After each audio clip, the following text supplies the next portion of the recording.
Olá, muito boa noite. Estamos no ar com mais um bate-rebate. O valor do amanhã.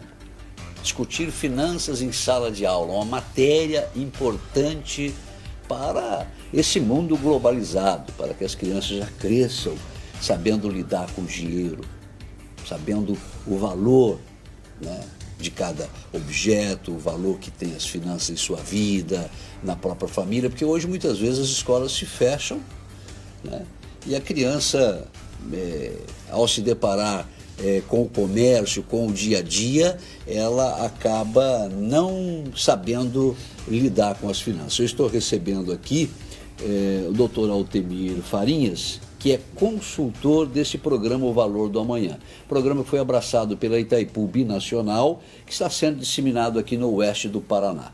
Nós vamos falar tudo sobre o programa. A adesão, se altera a grade curricular, se altera o trabalho dos professores, enfim, informações importantes para que os gestores, para que os secretários de educação possam se inteirar. Ele está há 25 anos no mercado financeiro, né? É curitibano, a Itaipu, como eu disse, abraçou essa ideia, é administrador, é pós-graduado em engenharia financeira. Muito obrigado pela presença do senhor. Eu que agradeço. O Valor do Amanhã, como que surgiu esse programa? É um programa que ele surgiu internamente para os funcionários da Itaipu Binacional. Havia uma preocupação que como as pessoas lidavam com o seu salário, com as suas finanças. E realmente a empresa já tinha um trabalho anterior, né? Fui contratado, a gente reformulou o programa, deu muito certo, ajudou muitas famílias e eles entenderam que não poderia ficar um programa dentro da empresa apenas, né? Seria um programa que seria para a comunidade. E a partir de então ele começou a atender as cidades lindeiras e ele vem se expandindo a cada ano. Isso que eu coloquei aqui na abertura do programa, as escolas muitas vezes elas se fecham para situações do cotidiano, né, sobretudo nessa área financeira. E nós brasileiros, em função dessa instabilidade que vivemos, né, não sabemos lidar muito com essa questão financeira, não é verdade? É verdade, porque não tivemos educação financeira, né? Para quem está nos assistindo, eu pergunto, será que na escola você recebeu a educação financeira? Muitas vezes até na faculdade a gente não recebe essa educação financeira. O professor até imagina que a aula de matemática sirva para isso. Isso, você falou muito bem. Muitos professores entendem o seguinte, aquelas ações, aquelas tarefas que eu dou em matemática são suficientes. Não, são poucas sementes plantadas, né? Educação financeira é um tema mais vasto. Envolve educação fiscal, envolve empreendedorismo, mercado financeiro, conhecer o nosso sistema monetário, saber lidar com sonhos, com desejos, com as contas dentro de casa. Ou seja, tem muita coisa aqui, dá para falar em português, história, geografia, em qualquer matéria. Olha, como jornalista, né, eu tenho, ao longo da minha carreira, produzido muitas matérias em relação às pessoas endividadas, pessoas que não dominam bem essa questão financeira, que se afundam no cartão de crédito. Talvez se essas pessoas tivessem passado por educação financeira, como é o caso agora desse programa, né, O Valor do Amanhã, elas não estariam nessa situação. Isso, ajuda muito se tiver uma base, né? E a base é eu já entender o que ocorre quando usa um cheque, quando usa um cartão, quando usa um empréstimo. Não é que a pessoa não possa ter esses meios de pagamentos, né? Mas não sabem usar. O brasileiro nunca... É importante que a criança já saiba sobre o uso do cartão, do cheque especial. É importante porque ela já pede. Uma mãe e um pai, quando fala para uma criança não tem dinheiro, a criança fala, passa o cartão. Porque a criança vê as ações. A criança é uma esponja, ela absorve tudo o que os pais estão fazendo. Então, às vezes, o pai e a mãe acham que a criança não sabe. Mas ela sabe o que é um caixa eletrônico, ela sabe o que é um cheque, ela não entende como o dinheiro foi parar lá no banco. Por isso que a nossa matéria é muito interessante. Começa com o trabalho, que gera o salário, que é um recurso que vai parar no banco, que é um recurso que vai sair do banco para pagar as despesas, e a forma de retirar esse recurso é usar o cartão, um cheque. Então começa a ensinar, né? Fica interessante a criança entender o caminho do dinheiro. Olha, doutor Altemir, eu tenho defendido, né, não só essa matéria financeira, mas também o direito constitucional. A criança deve saber, desde a tenra idade, quais são os seus deveres, suas obrigações, né? Então, eu tenho defendido. Agora, esse conhecimento financeiro, né, essa matéria sobre finanças, ela se tornará obrigatória a partir do ano que vem. Em 2019, segundo a Base Nacional Comum Curricular, todas as escolas do Brasil vão ter que ter aula de educação financeira. Agora, alguns municípios não aderiram, como por exemplo o município de Cascavel. Até gostaria de saber da secretária Márcia Baldini, né? Já que é um programa disponibilizado gratuitamente, as apostilas, os livros são entregues gratuitamente, o porquê do município não ter aceito já de imediato. No oeste do Paraná, quantos municípios já aceitaram e quantos ficaram fora? 30 municípios já aderiram ao programa, os professores já receberam toda a capacitação, que é uma aula para o professor, para a sua vida financeira pessoal. Essa capacitação é feita em Foz do Iguaçu. E na capacitação, nós falamos primeiro a vida financeira dele, professor, e depois como essa capacitação é cobrada? Não, tudo gratuito. Não tem nada cobrado? Nada cobrado. Quer dizer, o programa é bancado pela Itaipu Nacional. A Prefeitura e Secretaria de Educação têm que aderir. A Itaipu e o PTI, no caso, que é onde está implantado o projeto, eles oferecem. Eles não impõem. Então, assim, prefeituras que tiveram, fala o seguinte, essa visão, eles já aderiram ao programa, já enviaram seus professores, que receberam a capacitação, os alunos receberam um kit de educação financeira, e vou explicar o kit, são 3 livros, um livro para o aluno, 2 livros para a sua família. Por quê? Porque a gente quer ter... É uma aula diária ou pode ser semanal? Pode ser semanal. Há uma preocupação, às vezes, que é uma atividade, é muita coisa, porque eu entendo as prefeituras... Vai aumentar o trabalho do professor em sala de aula? Não aumenta. Porque ele já fala de aula de matemática, ele já dá aula de português. O que ele precisa entender é como inserir o tema na aula de português, como inserir o tema na aula de história. E é isso que nós colocamos lá na capacitação. Porque assim, o programa é muito interessante, ele não é engessado. Engessado é um programa que eu digo o seguinte, só pode usar aquela apostila e fazer aquilo. Não. Aqui o professor usa toda a sua criatividade, né? E consegue, durante o ano, traçar todo aquele caminho. Você lembra? Acaba sendo uma aula agradável? É uma aula... Para o aluno não ficar com restrição, como tem com a matemática, né? Se bem que agora a gente tem melhorado muito essa questão aí do horror pela matemática. É uma aula agradável? É muito prazerosa. Você falou, a aula de matemática fica melhor. Porque a criança vai na panificadora com os pais, vai no supermercado, a criança lida com o dinheirinho. Então ela começa a entender, agora eu entendi o valor desse dinheiro, por que pedir desconto, por que olhar o peso de alguns produtos. Essa aula de educação financeira, ela é muito vasta. Tem escolas que criaram um mercadinho dentro da sua escola. E a criança fica uma no caixa, a outra entra com o carrinho, a lista de compra, os produtos na prateleira e o professor só observando. Olha, esse mercadinho, né? Você ter lá um mercadinho, você levar, trazer, né, do dia a dia, né, para dentro da escola é que é interessante. Para a criança, depois que deixar o banco escolar, mesmo o acadêmico, né, ao se formar, ao pegar o seu diploma, ele já ter todo esse conhecimento desde o ensino fundamental. Eu acho bastante interessante. Agora, das cidades do oeste do Paraná, quantos ficaram fora? O senhor não colocou aí o número exato? Acredito que umas 25 ou 29 cidades ficaram fora. Lamentável, se não tem custo nenhum. Talvez... Que compreensão o senhor tem em relação a essa resistência Olha, primeiro porque existem vários programas por aí, projetos, né? Como falou, de bancos, vários tipos de projetos, né? Mas muitos desses pagos. Alguns pagos e outros eu digo o seguinte, eles são muito engessados. Eles são projetos que tem que seguir uma cartilha à risca, sabe? Onde o professor não pode ter muita criatividade. Esse aqui é diferente, ele fica para o município. Por exemplo, ontem eu estive em Braganey, né? Onde as 2 escolas aderiram ao projeto e as crianças estão recebendo os livros. As crianças foram ontem com os pais assistir uma palestra. E as crianças participaram, e na palestra elas respondiam as perguntas. Por quê? Elas já estão tendo aula de educação financeira. Então os professores começaram a descobrir o seguinte, eu nunca tinha dado aula de educação financeira. Está sendo prazeroso. Ele falou, eu, professor, estou mudando a minha vida e estou vendo as crianças mudando a vida dos seus pais.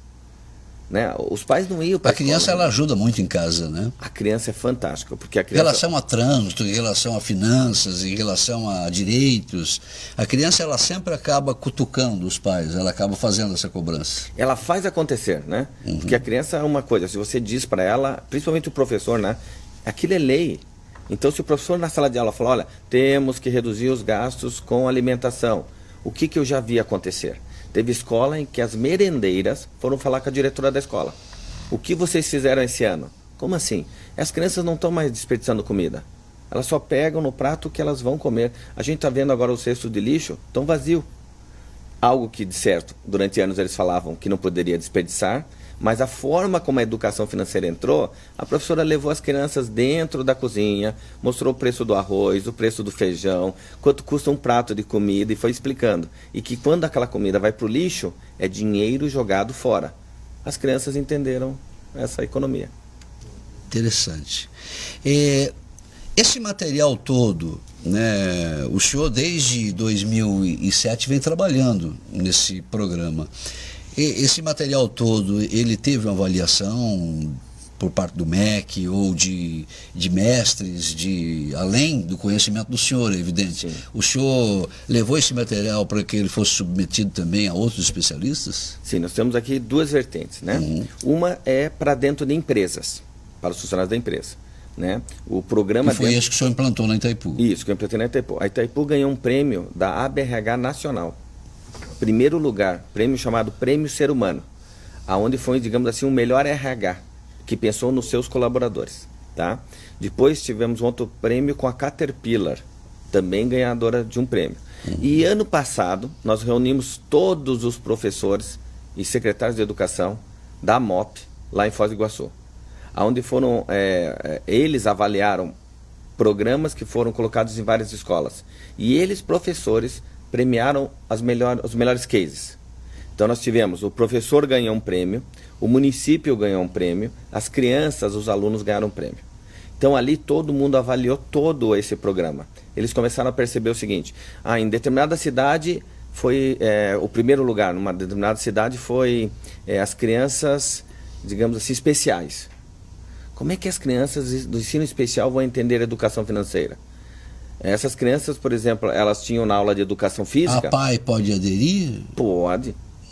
É isso que eu falo, é como transmitir. E a gente ensina como transmitir. O ganhador do prêmio, as crianças não tinham tênis para a aula de educação física.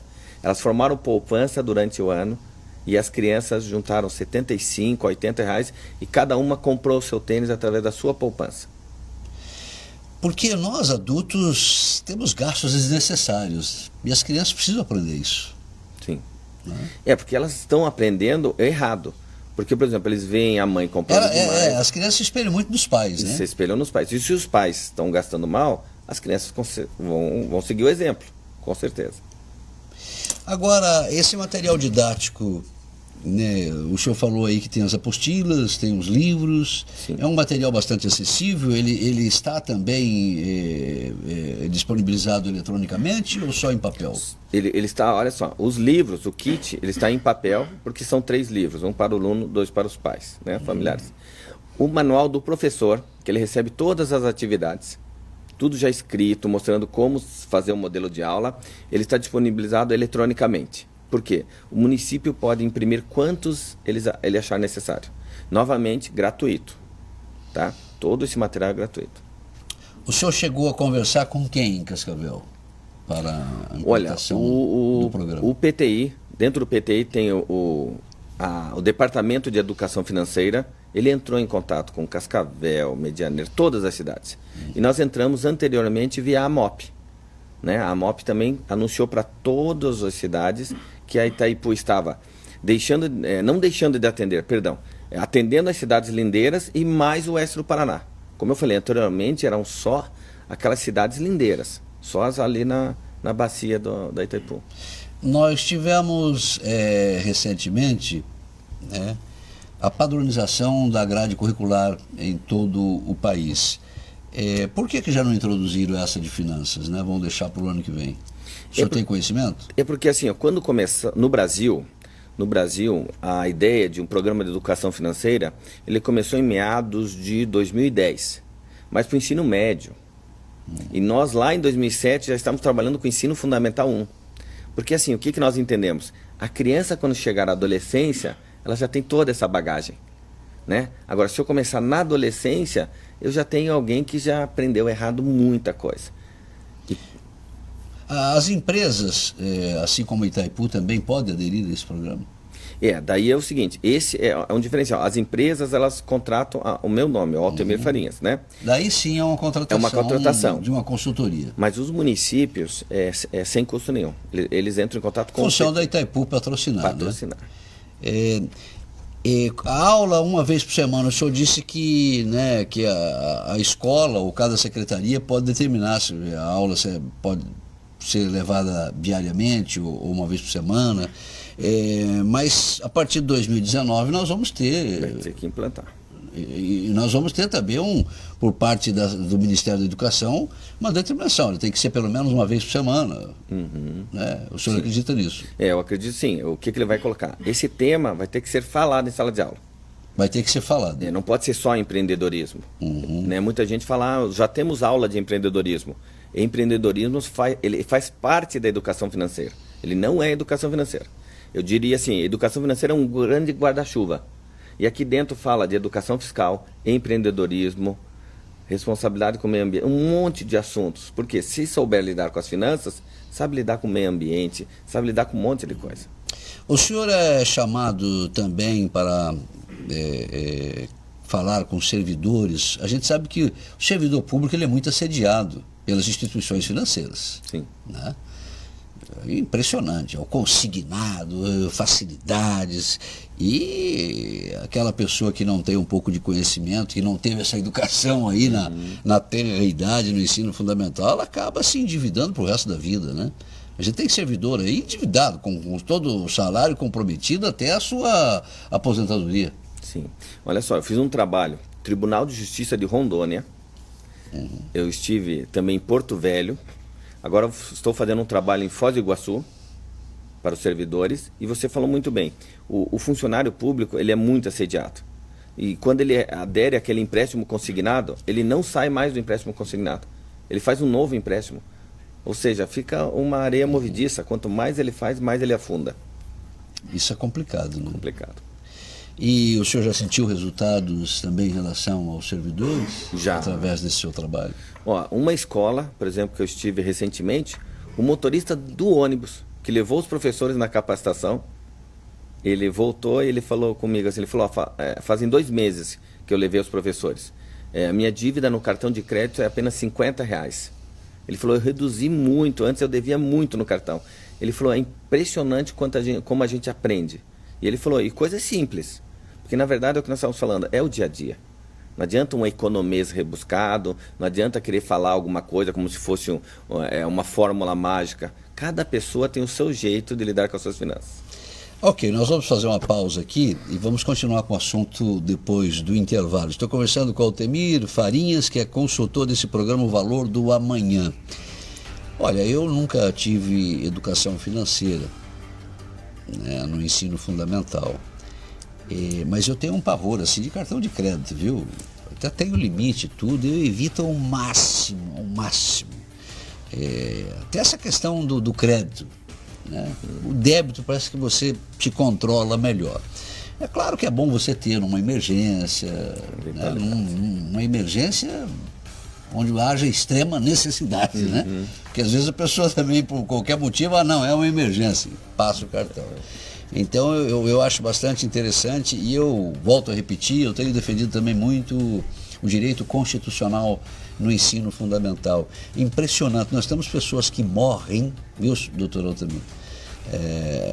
Pessoas que morrem sem conhecer os seus verdadeiros direitos, né? Ou sem, muitas vezes, se beneficiar com esses direitos disponibilizados na Constituição. Então, uma aula constitucional para que a criança já desde cedo saiba, olha, é um direito que eu tenho, né? Esse aqui é meu direito, eu tenho essa aqui essa obrigação, eu tenho aqui esse dever, eu não posso fazer. Então, seria muito legal se nós tivéssemos também essa aula de direito constitucional. Mas a gente vai para o intervalo e volta daqui a pouco. Até já.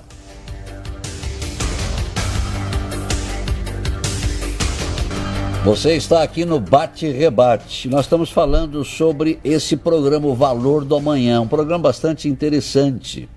Estou aqui com o doutor Altemir Farinhas, que é consultor desse programa, abraçado pela Itaipu. Itaipu está patrocinando esse programa para os municípios. Conforme o doutor Altemir disse, a partir do ano que vem, a aula de finanças será obrigatória. Então, por que não abraçar agora essa causa, já que não tem custo nenhum? Porque daí certamente nós vamos ter as pessoas procurando comercializar, vender para as prefeituras algum tipo de material. E agora os municípios podem contar de forma gratuita, né, com todo esse material. Eu estava vendo aqui durante o intervalo o porquinho, né? Eu não sei se as crianças de hoje... Tem pais que ainda mantêm. Eu tive o meu porquinho quando criança, o senhor também deve ter, Sim, deve ter tido o porquinho. Falei com o Paulinho aqui, o nosso diretor de áudio, ele também disse que já teve o seu porquinho. Nesse material vem um porquinho junto? Não, mas olha que interessante, as crianças fazem o seu porquinho. Elas fazem? Uma das aulas é muito também prazerosa, é pegar uma garrafa PET e reutilizar. Então a criança junto com o professor pega aquela garrafa PET e constrói o porquinho. E constrói o seu porquinho, que vai formar a sua poupança. Ah, que bacana. Muitas empresas, como o senhor disse, estão implantando, e o senhor já sentiu assim resultados significativos do funcionário chegar a agradecer o patrão, falar, olha, porque a empresa muitas vezes perde. O senhor estava dizendo aqui que quando o funcionário gasta demais, que ele se complica em sua vida financeira, acaba ficando deprimido, acaba ficando doente, acaba tendo problema, porque não tem coisa pior do que ficar devendo, né? Sim. As empresas, elas perdem bons funcionários ou para as doenças, porque o bolso é o órgão mais sensível do corpo humano, né, deixando isso bem claro, e perdem esse funcionário para outras empresas. Por quê? Por R$100 ou 200 a mais, ele vai pedir demissão para que com esse dinheiro ele consiga quitar suas dívidas. Mas ele não consegue quitar as dívidas. Então ele só se afunda. Então a empresa investiu em treinamento, treinamento de vendas, palestra de motivação, cursos, investiu naquele funcionário e perde ele para o endividamento. Então aquelas empresas que têm um RH bom, ele olha o seguinte, eu vou evitar que isso aconteça. Então eles trazem um programa interno de educação financeira. Vou citar o exemplo da Caterpillar. O nome do programa lá é Na Ponta do Lápis. Olha que fantástico. Ensinar as famílias dos funcionários, porque o problema às vezes não está no funcionário. Então lá na Caterpillar, a família vem fazer o curso junto com o funcionário. A esposa, os filhos. E daí na ponta do lápis a gente explica, tantas são as despesas, como eu devo programar umas férias, como eu devo pensar em aposentadoria, por que eu não posso simplesmente estar gastando dinheiro errado. Então lá a gente teve resultado. Por exemplo, eu cheguei na portaria, a moça falou, professor, hoje eu tenho casa própria. Eu falei, nossa, não tem 2 anos o programa? Ela, em menos de 2 anos eu comprei minha casa própria. Aí você anda na empresa, o outro funcionário, olha, não devo nada para ninguém, com um sorriso. Fantástico o sorriso dele. Ele falou, olha, eu não sorria, faz tempo que eu andava só de cabeça baixa. Hoje eu não devo nada para ninguém, quitei todas as minhas dívidas. Então, o RH vê que é uma melhora no clima dentro da empresa. Porque as pessoas endividadas vão ficando mal-humoradas, vão ficando chatas, perdem criatividade. Agora, quando as pessoas se livram das dívidas, elas falam pro outro, é simples, hein? Não usa cartão, não faz tanto empréstimo. Aí o efeito multiplicador. Lembrando que comprar sem necessidade também é uma doença. Eu quero dar aqui um depoimento. Eu namorei uma funcionária do Banco do Brasil que ela tinha esse problema, comprava demais, sem necessidade. A pessoa às vezes chega, se vê com sacolas e mais sacolas e muitas vezes não cai a ficha, e às vezes cai a ficha em casa. Eu comprei aqui sapato, porque isso já tem 100 pares de sapato. Comprei esse vestido porque... Então, essa aula também no ensino fundamental, ela pode evitar que isso aconteça. Exatamente. Porque essa compra sem necessidade. Sim, né? Nós entendemos que a criança absorvendo os principais conceitos... O senhor já teve esse tipo de queixa de pessoas? O senhor é incontrolável, não consigo me controlar. Eu tenho um consultório, eu atendo pessoas e famílias, né? Uma estimativa, 3% da população brasileira sofre com essa doença. Sofre. Consumidor compulsivo. Compulsivo. Ele toda hora, às vezes ele sai e compra, sai e compra. Ele tem e muitas vezes ele não percebe que tem essa doença, né? Não. Ele não percebe. Fala, porque eu gosto de comprar. E compra sem necessidade. Agora, ele causa inveja. É muito interessante, porque o consumidor compulsivo toda hora está com uma sacolinha de compra. E o colega de trabalho dele... Mas talvez seja uma das coisas que ele sente prazer. Prazer, mas o colega de trabalho está olhando aquilo com inveja. Fala, como é que ele consegue? Não, ele está altamente endividado e doente. E doente.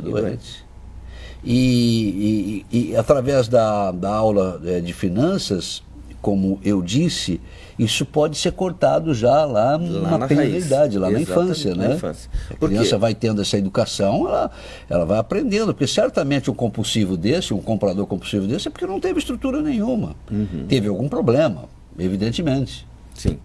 Numa das aulas, nós, na capacitação para os professores, nós explicamos um exemplo bem claro. Os pais, num filme lá, são extremamente poupadores. Ao extremo. Sem o diálogo com a filha. A filha cresce, ela vira o quê? Extremamente consumidora. Ela sai o avesso, porque ela não pode apertar demais. Não pode. Viu, nós estamos falando de finanças, é nisso que eu quero entrar. Apertar demais também, a partir do momento que a criança passa a ter a aula de finanças, não é o caminho. Não é o caminho. Porque é bacana você também sair para tomar um sorvete, sair comprar algo para o filho, junto com o filho. Acho que isso é muito legal. Agora, nós temos assim, talvez a geração até, a minha geração, que trabalhou na infância, eu trabalhei na infância, tive que trabalhar, né, muito, a gente comete um erro muito grande, que é querer dar para o filho tudo aquilo que você não teve, ou que você se sacrificou muito para conseguir. Sim. Esse também é um erro, né? Esse é grave. É grave, né? E tem um ditado antigo. O ditado antigo diz que é pai rico, filho nobre, neto pobre. Porque o pai rico, ele era pobre anteriormente. Ou teve uma batalhou vida... muito Batalhou muito. Né? Aí ele conseguiu uma vida boa, agora ele olha o filho e fala, eu vou dar tudo para o meu filho.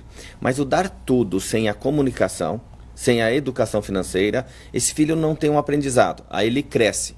Aí ele acha que o dinheiro vem fácil. São crianças jovens sem perspectiva nenhuma, né? Porque não luta por nada, quer dizer, olha, eu não preciso lutar, eu tenho tudo. Isso. Né? E esse é um mal. Vão desistir facilmente das coisas e o que vai acontecer? Eles irão perder essa herança.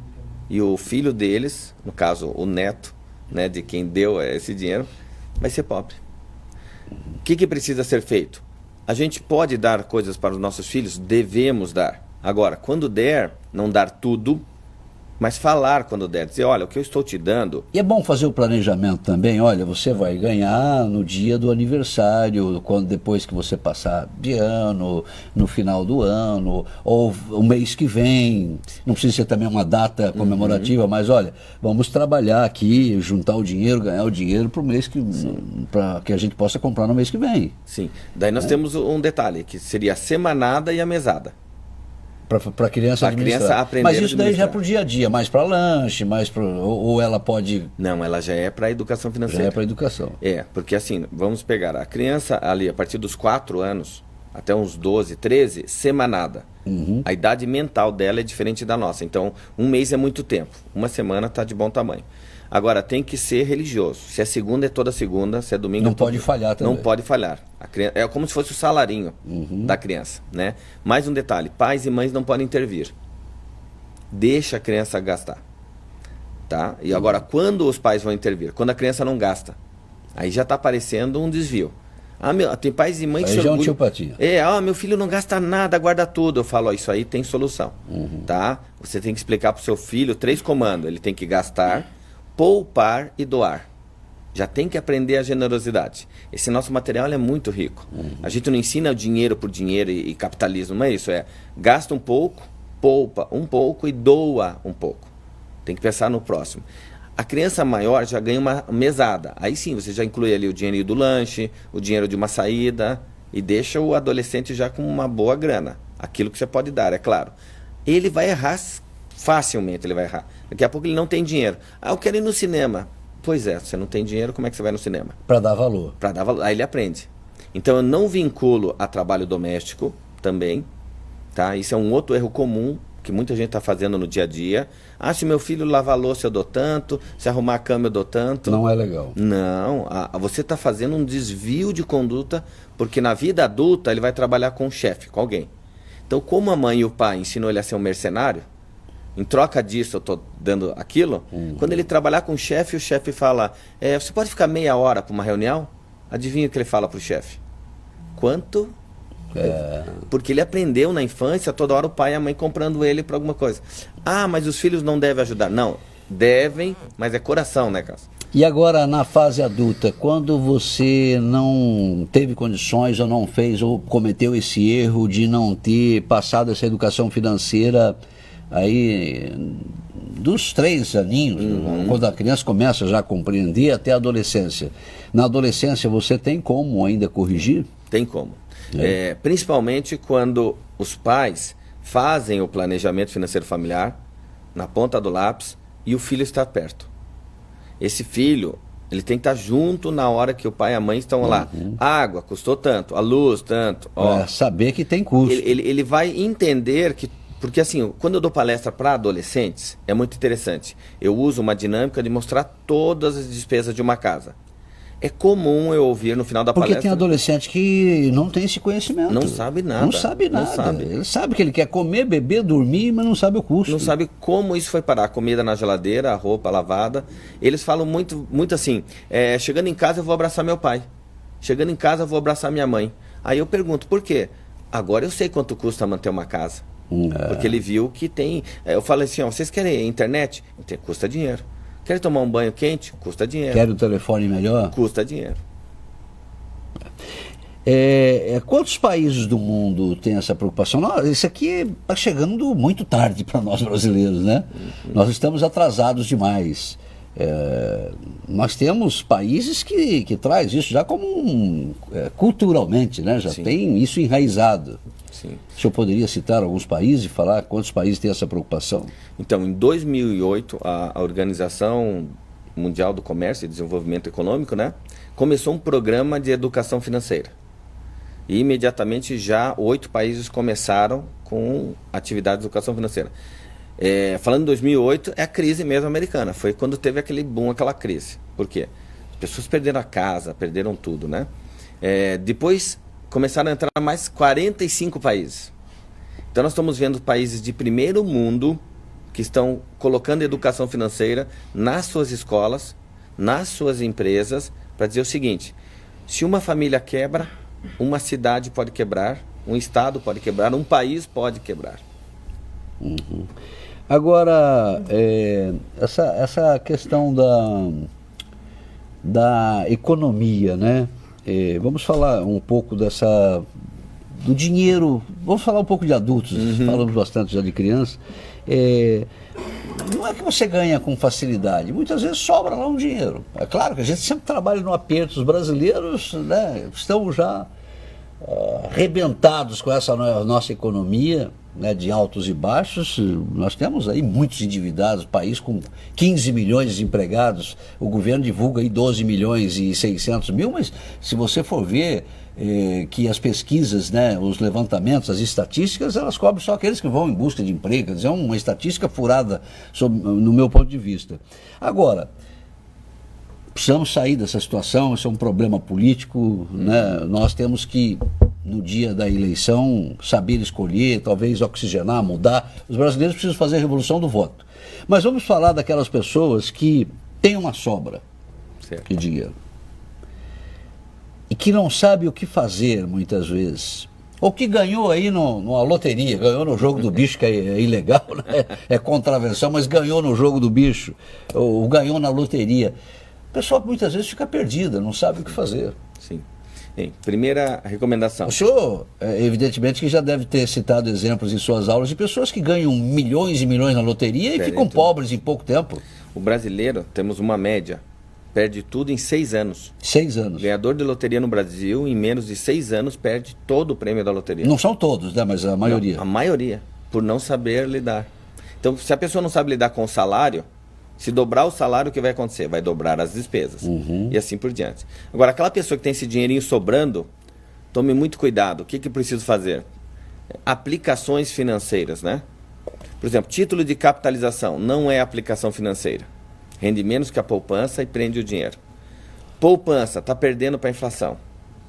Então eu preciso melhorar essa aplicação financeira. Mas como eu melhoro? Através da educação financeira. O brasileiro tem que ler um pouco mais, pesquisar um pouco mais, ir no seu gerente no banco e instigar, falar, olha, eu quero outro investimento. Porque senão ficam empurrando produtos. E o brasileiro está investindo mal. Tem como poupar, mesmo na hora do aperto, a pessoa com o orçamento ali, né, apertado, ela pode guardar alguma coisa? Pode. Eu chamo De que isso maneira? poupança forçada. Forçada. Como é que é uma poupança forçada? Por exemplo, consórcio não é investimento. Não? Eu vou deixar bem Imóvel. claro. Não, ainda não é investimento. Mas olha que interessante, Carlos. Consórcio não é investimento por quê? Porque eu estou pagando uma taxa de administração. Mas ele é uma poupança forçada, porque eu me obrigo a pagar aquele boleto. E se eu parar no meio do caminho, eu desistir... Então é interessante. É interessante. É interessante ter o consórcio. É, porque ele me obriga a pagar uma coisa. E digamos que durante 10 anos eu estou pagando consórcio e não fui sorteado. Durante 10 anos eu formei uma poupança. Né? O terreno ou o imóvel, nesse momento eu falo que ele não é investimento. Por quê? Porque eu estou pagando. Se é a minha moradia, eu fiz uma despesa boa. Se eu pago aluguel, eu tenho uma despesa ruim. Olha as mudanças. Pagar aluguel não é um bom negócio, né? É despesa ruim. Por que tem muitas famílias que pagam, né, aluguéis altíssimos, aí, caríssimos, né, e não financiam o imóvel, não compram o imóvel? Se a família tiver muito recurso financeiro, e eu estou falando de um bom recurso financeiro, é melhor ela morar de aluguel. É melhor? Porque o que ela ganha de juros nas aplicações tem muito dinheiro. Entendi. Agora, o que as pessoas de classe média, classe mais baixa têm que entender é o seguinte: não é interessante que ele more de aluguel, essa classe média e a classe mais baixa. Por quê? Durante 10 anos pagando aluguel, não é dono de nada. 30 anos pagando aluguel, 30 anos... São os conservadores que preferem ter imóveis assim, olha, eu vou ter aqui 10 imóveis, minha poupança, vou receber aqui um aluguelzinho de cada um e estou bem. Esse é um bom investimento? Não. É uma boa? Não. Porque desvaloriza? Não é que desvaloriza, mas eu já atendi um caso, olha que interessante. A mãe estava chorando e estava o marido lá no consultório. Ele colocou todos os recursos em imóveis e não conseguia vender agora. E a filha ia fazer 15 anos, todas as amigas tiveram uma festa de 15 anos. Isso me marcou, porque aquela mãe estava chorando dizendo o seguinte: professor, o senhor acredita que nós somos ricos, temos um patrimônio, mas eu não vou conseguir dar uma festa de 15 anos para minha filha? Porque ele colocou todo o nosso dinheiro em imóveis. E agora o mercado está em baixa, ninguém compra, ele não consegue vender. Ou seja, cometeu um erro. Um erro. Conservador demais. Conservador demais. Conservador ao extremo não é legal nessa questão de finanças. Não, uma pessoa muito assim, é quase uma doença. Não, muito segura, né? Muito medrosa. Ela não consegue também, de repente, fazer bons negócios. Não, ela pode errar. No caso desse, por exemplo, digamos que fosse uma doença grave. Agora, é difícil encontrar o meio termo, né? Porque você tem aqueles investidores, aqueles espavetados, né? Aqueles que, sabe, que querem fazer tudo, abraçar o mundo, que às vezes até se dão bem. Sim. Às vezes se dão bem. No começo. Não sei se você já viu uns malucos aí que se dão bem, né? Sim. A gente vê aqui no começo, eu falo o seguinte: começa a dar certo. Só que daí as apostas aumentam. Eu chamo isso de pôquer. Então ele aplicou uma vez, deu certo. Aplicou a segunda, deu certo. E pode levar um tombo. E pode levar um tombo. E o conservador, como esse exemplo que o senhor citou dos imóveis, eu vou ficar tudo seguro, vou investir tudo aqui, de repente pode se encontrar numa situação como essa que o senhor citou. Pode, exatamente. A hora que ele precisar de dinheiro, ele não tem dinheiro, ele tem patrimônio. Qual é o melhor caminho, então? Se o conservador demais não dá certo, se esse extremado aí também que gosta de investir em tudo, entrar em tudo, que não pensa muito nas consequências, qual é o melhor caminho? O melhor caminho é diversificação. O que é diversificação? Digamos, eu coloco 60% do meu investimento em imóveis, 20% em ações, 20% em renda fixa. Eu vou fazendo. E assim, é interessante que essa receita, quem está me ouvindo, não serve para todos. Por quê? Porque um jovem, ele pode apostar. Então ele pode inverter. Ele vai colocar 20% em imóvel, 60% em ações, porque ele ainda tem tempo de recuperar. A pessoa com mais idade. Agora, estou acima de 50 anos. As pessoas com mais de 50, elas não querem correr muito risco. Querem. Infelizmente querem. Querem. Eu faço um trabalho para a Fundação Copel, tá? E lá nós temos um trabalho que a palestra é o valor do amanhã, que é o dia que eu irei me aposentar. E eu chamo muita atenção nessa palestra. Não é hora de querer ganhar dinheiro. Porque o cara acima de 50 anos, que vai se aposentar e vai receber uma bolada da empresa, o que ele quer fazer? Dobrar esse capital. Só que se ele não conseguir, Ele se arrebenta todo. Foram 30, 40 anos de trabalho que ele jogou fora. E também o servidor, né, o funcionário, habituado sempre àquela função, de repente ele deixa a empresa, recebe um bom dinheiro e entra num negócio qual ele não tem conhecimento nenhum. Também, outro erro comum. Em menos de Isso um acontece muito, né? Nossa, em menos de um ano perde Sobretudo tudo. com o servidor público, né? Sim, porque a pessoa tem uma ideia de O ser... servidor público se aposenta, às vezes, bem novo ainda, né, com todo o gás ainda para trabalhar, e aí acaba entrando numa fria. Então, daí sai montando um restaurante, uma panificadora, só que ele nunca Algo foi... que ele não conhece. Ele nunca foi um comerciante, né? Ele foi funcionário público, mas nunca gerenciou pessoas. Aí eu recomendo fazer um curso no Sebrae. Quer montar um negócio? Primeiro 6 meses de aula. Vai lá aprender Preparação. o que é contabilidade, o que é recursos humanos, o que são os impostos, trabalhar com fornecedores, porque não basta ter dinheiro para ser empresário. Né? É muito fácil a pessoa ir lá, montar um negócio e se arrepender. Sinto muito, se perder o dinheiro, se arrepender. Agora, nós temos, em função até, desculpe, em função até do desemprego, que é muito grande, nós temos pessoas empreendendo, Sim. né, buscando caminhos. Muitas pessoas se dão bem, né, outras acabam se prejudicando ainda mais. O que o senhor tem a dizer sobre isso? Então, o brasileiro está empreendendo mais. E uma notícia boa. Pessoas acima de 50 anos, antes, empreendiam por necessidade. Entendeu? Eram mandados embora da empresa, que já estava com uma idade avançada, o cara era obrigado a empreender. Agora, essas pessoas acima de 50 anos estão empreendendo e estão dando certo. Porque elas descobriram alguma coisa assim, eu sei fazer bem determinado produto. Ou sou um bom vendedor, ou sou um bom comunicador. E ele monta uma empresa daquela área, naquilo que ele é bom. Dá certo. É impressionante o número de pessoas no Brasil que estão empreendendo, que em menos de um ano recuperam todo o capital que investiram e estão ganhando um salário melhor do que ganhavam quando eram empregados. Uhum. E esse tipo de atitude, inclusive eu conheço uma pessoa, não vou citar aqui o nome, um amigo aí, 60 anos, ele diz o seguinte: olha, eu tenho aqui, né, um loteamento, tenho aqui um patrimônio de 25, 30 milhões, 60 anos. Eu vou fazer um planejamento aqui, eu tenho aqui 100 lotes, tenho aqui mais tanto, então eu vou fazer um planejamento de vender aí para eu, até os 90 eu não consigo queimar tudo. Eu quero fazer isso. A pessoa pode fazer esse tipo de planejamento? Deve. Esse está no caminho certo. Está no caminho certo. Tá no caminho para certo. viver. Eu quero viver aí, eu vou torrar isso aqui. Exatamente. Fazer um planejamento também, não quero ficar mal velhinho, mas quero fazer algo para que... Não pode ser que nem o do Copacabana Palace lá, né? É. Aquele gastou tudo e continuou vivo. Mas tem como fazer esse planejamento também. Tem. A pessoa já está com 60, tem um patrimônio de 20, 30, 40 bilhões. Fala, se eu gastar tanto por dia, que fizer uma média aqui, qual a expectativa minha de vida? Vou viver mais 20, 30, vou chegar aos 100? Então vou fazer um planejamento até os 100. Isso. Porque olha, além da expectativa de vida, eu tenho que olhar como vai estar a minha saúde. Então digamos que eu estou com 60, mas a minha saúde, 100%, a minha saúde boa, vai até os 75. Então eu tenho 15 anos para viajar, ir num bom restaurante, fazer o que eu quero, conhecer pessoas. Porque tem muita gente que infelizmente continua assim, ó. Pois é. Deixando para depois. Isso é horrível, né? É péssimo. Você se deparar com pessoas ricas que não curtem a vida, eu falo, como é que a pessoa só pensa no dinheiro, em acumular mais, acumular mais?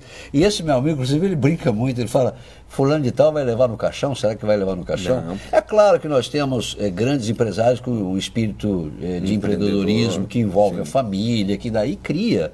Né? Isso a gente tem que elogiar também, né? Que cria uma ramificação com os filhos, os netos e tudo, e monta aquilo que é levado adiante. Isso também eu acho bacana, porque gera empregos, né? Gera divisas. O que eu recomendo é desacelerar. Eu trabalho uma semana sim, uma semana não. Ou seja, um empresário como esse, ele pode trabalhar de segunda a quarta-feira. E o final de semana dele começa na quinta. Ou seja, chega um momento na vida que você não precisa mais acordar 8 horas da manhã, ir para casa 8 horas da noite, trabalhar final de semana. Não, você já empreendeu, aquilo deu certo, você fez a sua parte, agora você precisa usufruir. Eu vou torrar tudo? Não, eu vou usufruir. Quero ir lá assistir a Copa agora. Deveria ter ido na Rússia assistir a Copa e faz mesmo. Ah, mas custa. Aqui não é custo, aqui é valor. Quanto vale estar lá com a sua família, rindo, participando e se divertindo? Sendo que você pode, né? Essa competitividade, mesmo em família ou mesmo numa empresa, da pessoa achar que só ela deve ganhar bem, só ela deve ganhar o dinheiro. Né? Que outra pessoa, ela deprecia, ela fala, o cara está ganhando demais. Né? E ela ganha bem, mas ela acha que o outro, que o vizinho, que a pessoa que está ao lado sempre está ganhando demais. Está fora dos padrões aí, está ganhando muito. O senhor acha que isso também é um desvio? Já está no DNA. Gente, olha só, o homem tem um perfil, a mulher tem outro perfil. Tá?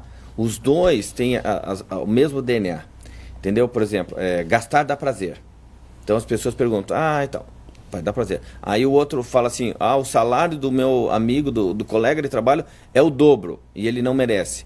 Mas já está no DNA esse negócio de, assim, de sentir inveja, tá? De se preocupar com a grama do vizinho, de cometer coisas erradas. Né? Nem todo mundo é 100% bonzinho.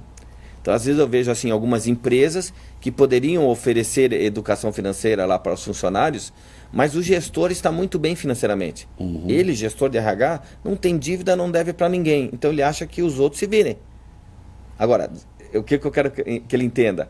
Se você está bem, também faça com que os demais continuem bem. Só que às vezes assim, a pessoa ela é muito fechada dentro de si. Pois é. Ou tem essa inveja, porque que o outro ganha mais, ou ela se fecha dizendo o seguinte, isso não é problema meu, é problema dos outros. E no orçamento doméstico, né, é importante que todos os membros da família, quando todos trabalham, evidentemente, tem o caso daquele que perde o emprego, né, a gente tem isso, volto a repetir, o índice de desemprego no país é enorme, mas o orçamento, o entendimento doméstico, ele deve existir? Tem. Porque às vezes a gente tem o provedor, que é aquele que ganha mais, que tem que pagar todas as despesas, e os outros não estão nem aí. O que o senhor teria a dizer sobre isso? Então, nesse momento é que eu consigo fazer com que todo mundo ajude a reduzir despesas e contribuir com as receitas.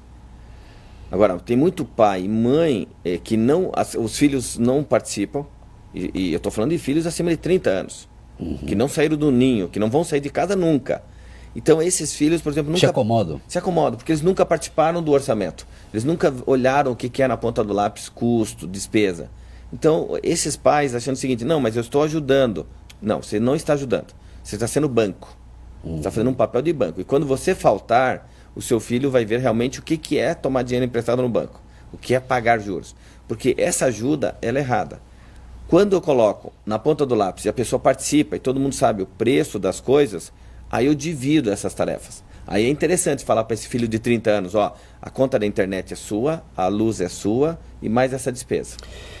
Quando você banca tudo para o filho, que ele se detém somente nos estudos, né, que você faz esse grande investimento, e eu acredito que, né, as famílias brasileiras têm isso como famílias de todo mundo, o maior investimento que eu vou fazer no meu filho é o seguinte, da educação, a formação. O pai pode dizer o seguinte, olha, e levando isso já, olha, você agora tem aqui as despesas todas pagas, tudo, mas até o seu diploma, depois que você se formar, você vai para o mercado de trabalho e você tem que sustentar. Porque às vezes a gente vê nesse caso que o senhor citou aí, de filhos que até se formam, até para agradar os pais, entendeu? E aí continuam dependentes. Sim. Continua ainda dependendo do orçamento do pai, ou da mãe, ou da família, né? Sim, é um erro. Tá? O que os pais têm que fazer? Primeiro, dar a educação, que é um ótimo investimento, mas também instigar que o filho já comece a trabalhar. Ele pode começar a trabalhar no primeiro ano de faculdade, fazendo estágio, já pode ajudar, né? É uma coisa que eu vejo comum aqui no Paraná, tá? É um problema na sucessão. Aquele empresário que criou a sua empresa, ele pegou, investiu na educação do seu filho, mas aquele filho nunca trabalhou. Então agora ele fala assim, olha, agora você vai assumir os negócios. Não, eu não quero assumir os negócios, porque eu nunca trabalhei, por que agora eu vou trabalhar? Então daí nós temos um problema de sucessão. A pessoa criou uma empresa, um patrimônio, quer passar para a próxima geração fala, eu não quero, porque você investiu em educação. Para mim tá bom, eu tenho meu diploma, tá bom. Com exceção desse exemplo que eu citei do empreendedor, daquele que constrói, né, empresas e mais empresas, gerando divisas, gerando empregos. Aquela pessoa que conseguiu uma riqueza diferente, vamos citar sempre a loteria como exemplo, né, que ganhou aí 20 milhões na loteria. Não é interessante que ela fique sentada em cima de todo esse dinheiro, que ela faça um planejamento e gaste, mas gaste com consciência. Isso. Tem que gastar com sabedoria. Sabedoria. Isso mesmo, sabedoria. Então tem que fazer um planejamento, e eu tenho na palestra 3 palavras de comando, que são as seguintes: trabalhar, administrar e investir. Então, mesmo que você tenha muito dinheiro, continue trabalhando. Se eu tiver uma vida ociosa, eu vou ficar doente, sabe? Vai ficar doente, não vai viver tudo que poderia. Com aquela qualidade. Então, trabalhe, desacelere, apenas não precisa correr mais atrás do dinheiro. Mas não deixe de trabalhar. Mas não deixe de trabalhar. Segundo, administrar, que é isso. Olha, ainda mantenha na ponta do lápis. Você tem muito dinheiro, mas veja, controle os seus gastos, né? E transmita isso para filhos e para netos. Por último, investir. Por que eu tenho que estar olhando investimento? Porque as coisas mudam e toda hora mudam. Então, às vezes a pessoa pegou o investimento e está investindo errado. Nos últimos 10 anos no Brasil, nós tivemos 50 pirâmides, 50 golpes. Aí eu me pergunto, por que o brasileiro continua caindo em golpe? Porque ele não tem educação financeira. Bom, doutor Altemir Farinhas, nós estamos já chegando ao final. Vamos retomar aqui a esse programa, né? O Valor do Amanhã, que é um programa disponibilizado às secretarias de educação do Oeste do Paraná, patrocinado em 100% pela Itaipu. O senhor conseguiu introduzir esse seu trabalho de anos, né? A Itaipu comprou essa ideia. Agora eu volto a lamentar novamente de que muitos municípios ainda não aderiram, já que não tem nenhum custo, né? Volto a repetir, não tem custo nenhum. Material didático é oferecido gratuitamente, as apostilas, o acompanhamento, a capacitação dos professores, então não tem o porquê, já que em 2019 essa aula de finanças será obrigatória. Agradecer muitíssimo a presença do senhor e deixar aí mais 2 minutos para as suas considerações finais. Então, aqueles municípios que desejarem informações, entrarem em contato no PTI com o Departamento de Educação Financeira, que passa os relatórios, todas as informações. Aqueles municípios que estão em dúvida, presta atenção: capacitação, material para os alunos, material para o professor e palestras para a sua comunidade. Ainda eu vou no município dar palestra para toda a comunidade, Associação Comercial, o CRAS, todas as secretarias, inclusive os servidores, tá? Agora, em se tratando de empresa, aí que entra em contato pelo nosso site, na empresa, na Equilíbrio Financeiro. Também a gente passa todo o material, como é implantar um programa dentro da sua empresa, que é diferente de fazer algumas ações de educação financeira. Tem empresa que contrata uma palestra e nunca mais faz nada. Aí não vai ter efeito, né? Não tem, tá? Então, quem desejar, o site é www.equilibriofinanceiro.com.br. Olha, muito interessante essa conversa aqui com o Dr. Altemir Farinhas, que é curitibano, mas que está aqui ligado, né, em função do seu trabalho com a nossa região, com a Itaipu Binacional. Eu espero que os municípios do Oeste do Paraná, né, coloquem esse programa em atividade para que as nossas crianças possam ter mais esse conhecimento importantíssimo, né, para que nós possamos viver mais felizes, sem problemas financeiros. É claro que isso não vai salvar a sua vida, mas vai pelo menos equilibrar. Você vai saber como investir melhor, você vai saber dar um melhor valor àquilo que a sua família ganha, àquilo que você tem. Agradeço muitíssimo a presença do senhor, muito obrigado. E a você, telespectador, um abraço, obrigado pela atenção e até a próxima.